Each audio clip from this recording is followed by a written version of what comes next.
Hi అండి, నా స్టైల్లో తాలింపు టమాటా చట్నీ ఎలా తయారు చేయాలో చూద్దాం.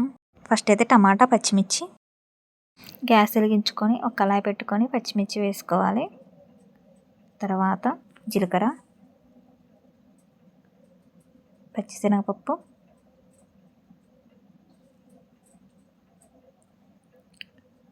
వెల్లుల్లి ఈ మూడు వేసుకొని కలుపుకోవాలి. పచ్చిమిర్చి మగ్గిపోవాలి. పచ్చిమిర్చి మగ్గిన తర్వాత ఒక గిన్నెలో తీసుకోవాలి.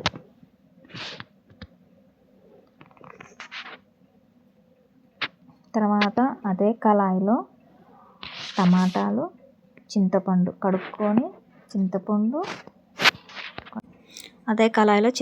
టమాటాలు వేసుకొని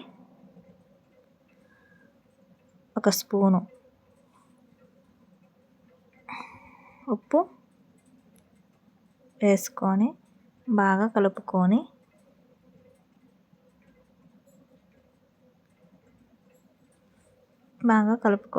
కలుపుకున్న తర్వాత దాని మీద మూత పెట్టుకొని ఒక 15 నిమిషాలు 20 నిమిషాలు మగ్గిన తర్వాత మూత తీసి చూస్తే ఇలా మగ్గిపోయింది. మగ్గిన దాన్ని బాగా కలుపుకొని మనం స్టవ్ ఆఫ్ చేసుకోవాలి.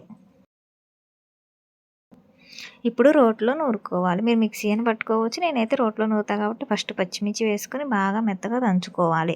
మనం పచ్చిమిర్చిలో వెల్లుల్లి అన్నీ వేసాం కాబట్టి బాగా దంచుకోవాలి. దంచుకున్న తర్వాత టమాటాలు కూడా వేసుకోవాలి కాబట్టి ఉప్పు ఇందాక మనం ఫస్ట్లోనే ఆయిల్లో మగ్గించేటప్పుడు ఉప్పు వేసుకున్నాం. సరిపోతే ఇప్పుడు ఉప్పు కూడా ఒకసారి టేస్ట్ చూసి ఉప్పు కూడా సరిపోతే మనం వేసుకోవాలి.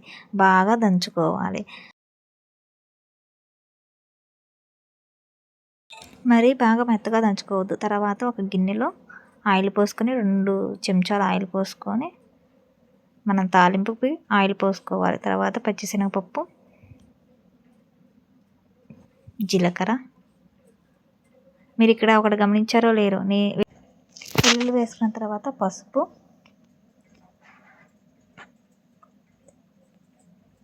తర్వాత కొత్తిమీర వేసుకోవాలి. నేనైతే పసుపు అయితే ఎప్పుడు తాలింపులోనే వేసుకుంటాను. కొంతమంది అయితే టమాటాలు ఉడికేటప్పుడు వేసుకుంటారు, కానీ నేనైతే అలా వేసుకున్నాను. అందుకోసమే తాలింపు టమాటా చట్నీ దీని పేరు.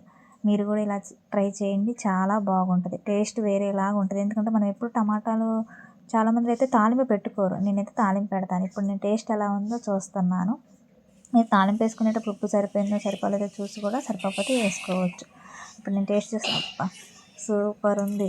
మీరు కూడా టేస్ట్ చూసి ఎలా ఉందో కామెంట్ చేయండి.